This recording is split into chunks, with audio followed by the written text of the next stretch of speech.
ನಮಸ್ಕಾರ ಆತ್ಮೀಯ ಕನ್ನಡದ ಬಂಧುಗಳೇ, ಏನು ಇದೇ ತಿಂಗಳು 15ನೇ ತಾರೀಕು ಸೋಮವಾರ ಕನ್ನಡಾಂಬೆ ರಕ್ಷಣಾ ವೇದಿಕೆಯಿಂದ ಕನ್ನಡ ನಾಮಫಲಕಗಳಿಗೆ ಮತ್ತು ಕರ್ನಾಟಕದಲ್ಲಿ ಕನ್ನಡಿಗರಿಗೆ ಉದ್ಯೋಗ ಅನ್ನೋ ಒಂದು ಸಂದೇಶವನ್ನು ಮುಂದಿಟ್ಕೊಂಡು ನಾವು ಕೈಗಾರಿಕಾ ಪ್ರದೇಶದಲ್ಲಿ ಕಾಲ್ನಡಿಗೆ ಜಾಥವನ್ನು ಹಮ್ಮಿಕೊಂಡಿದ್ದೇವೆ.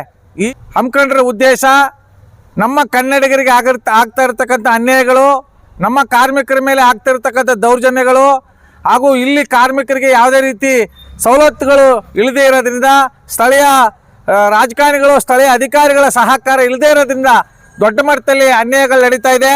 ಈ ಅನ್ಯಾಯಗಳನ್ನ ದೂರ ಮಾಡಬೇಕು, ಶಾಶ್ವತ ಹಾಗೂ ಇಂಥ ಒಂದು ಸಮಸ್ಯೆಗಳಿಂದ ಶಾಶ್ವತವಾಗಿ ದೂರ ಆಗಬೇಕು ಅನ್ನೋ ಉದ್ದೇಶದಿಂದ ಇದೇ ತಿಂಗಳು 15ನೇ ತಾರೀಕು ಕಾಲ್ನಡಿಗೆ ಜಾಥಾ ಹಮ್ಮಿಕೊಂಡಿದ್ವಿ. ಈ ಜಾಥಾದಲ್ಲಿ ಕಾರ್ಮಿಕರ ಕುಟುಂಬಸ್ಥರು ಪಾಲ್ಗೊಳ್ಬೇಕು.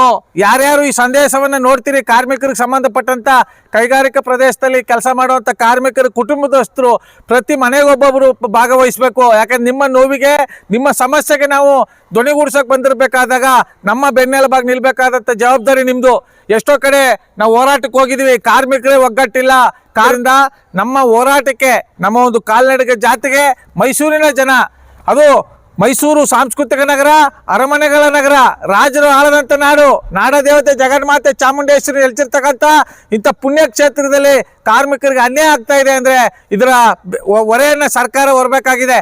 ಆದ್ದರಿಂದ ನಾವು ಮೈಸೂರು ಸಂಬಂಧಪಟ್ಟ ಹಾಗೆ ಕನ್ನಡಾಂಬೆ ರಕ್ಷಣಾ ವೇದಿಕೆಯಿಂದ ನಾವೇನು ಕಾಲ್ನಡಿಗೆ ಜಾಥಾ ಹಮ್ಮಿಕೊಂಡಿದ್ದೀವಿ, ಜಾಥಾಕ್ಕೆ ಪ್ರತಿಯೊಬ್ಬರು ಕೈಗೂಡಿ